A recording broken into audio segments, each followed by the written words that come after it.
If I Should Die by Donevy Westphal. Available through Amazon, Barnes & Noble, and other retailers. Who's your friend? Meacham swallowed, ignoring their insult. You writing a book? Jack needled. No. Who's your friend, O'Brien? He gritted his teeth. Ask him. He's got a tongue, Meacham.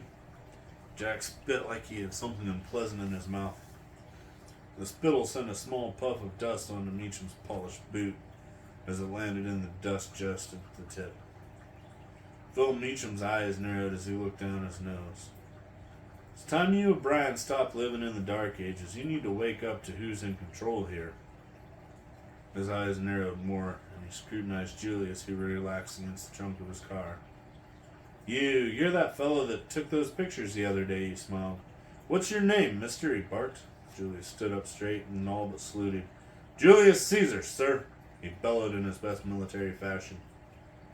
One of these days, O'Brien, you're going to push your luck too far. I don't know who you are, mister, but I will find out. Count on it, buddy, he growled as he jerked the door open and flung himself into his pickup. The vehicle roared to life. The tires spun out and spewed gravel. That weren't very nice of him. Jack looked up to Julius, admiration in his voice. Now you'd done it. Did it, Julius corrected as O'Brien's grammar. Now you did it. Yeah, I guess I did it too, didn't I? Mr. O'Brien gave the lug nut as the last turn stood, and they both laughed. Chapter 22. Tuesday, June 16th. So how'd your jog go this morning? Mrs. McDonald asked Julius after breakfast the next morning. Fine. In a couple of weeks, though, I'm going to have to hit the course. Not good to get lazy, he considered the chase from the day before. This is the day we're shopping in Herman. Too bad you don't have business in Herman about 12 o'clock this afternoon. If a person had business in Herman, where exactly would he want to find himself at 12 noon? Over on Orchard Street at a little restaurant called Tweedledum's. We reserve a table when we go shopping. It's quiet and it's near Juan's store. Did you get your photos replaced?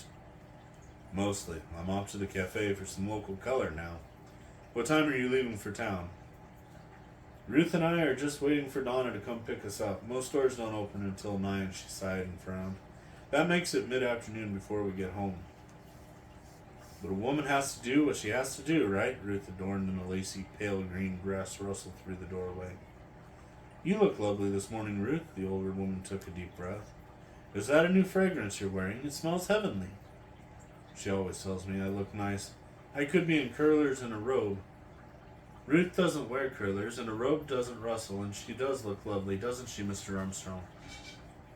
Julius assessed the subject with narrowed eyes and tilted his head to one side. As my daddy used to say, like frosting on a cake. An involuntary gasp escaped from the older woman. What's wrong? Ruth turned in alarm. Oh, nothing, Mrs. McDonald said, waving her away.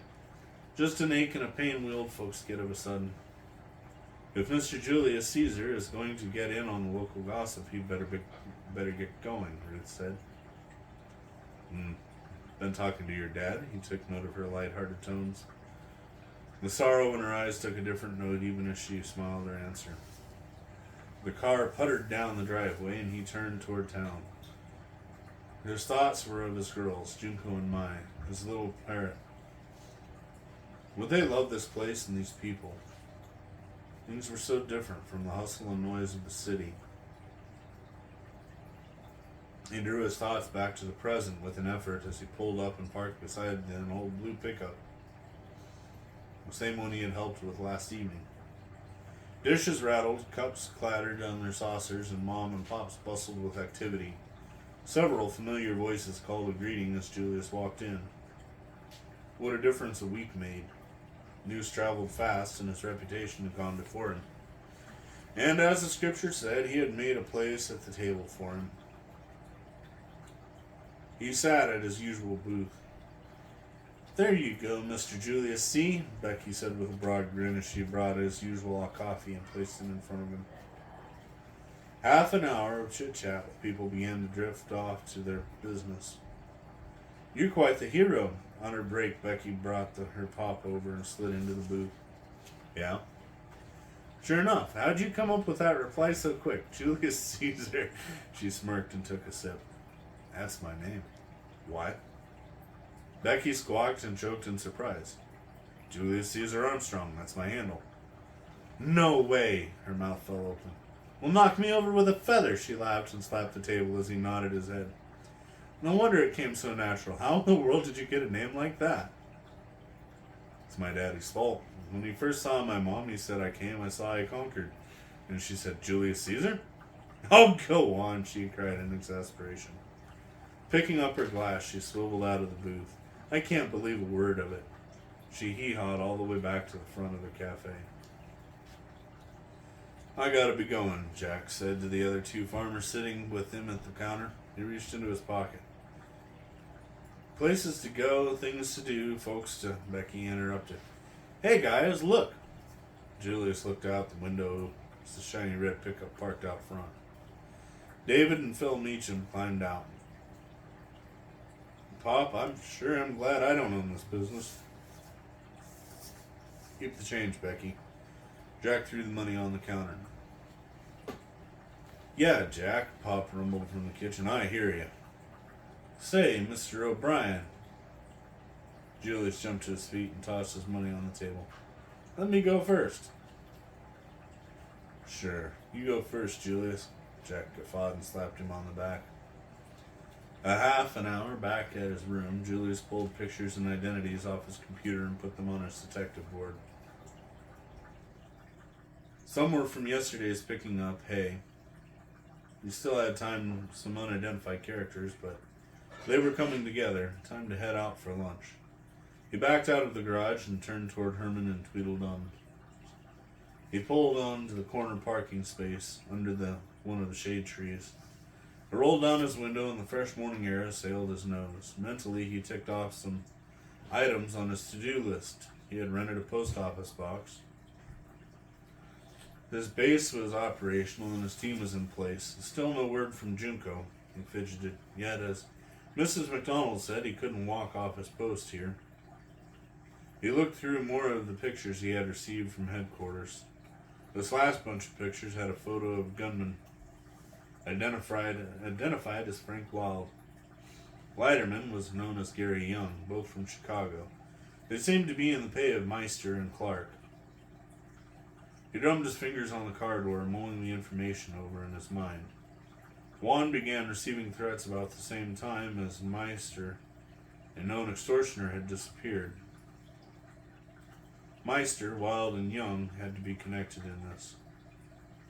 Julius grabbed the copy of yesterday's local paper from his passenger seat and thumbed through several pages. Then he went back to read individual articles. Nothing of note on the front page. Some foreign ambassadors visiting local farms, touring factories. A write-up about the effect of the earthquake last week. Not much on the second page either.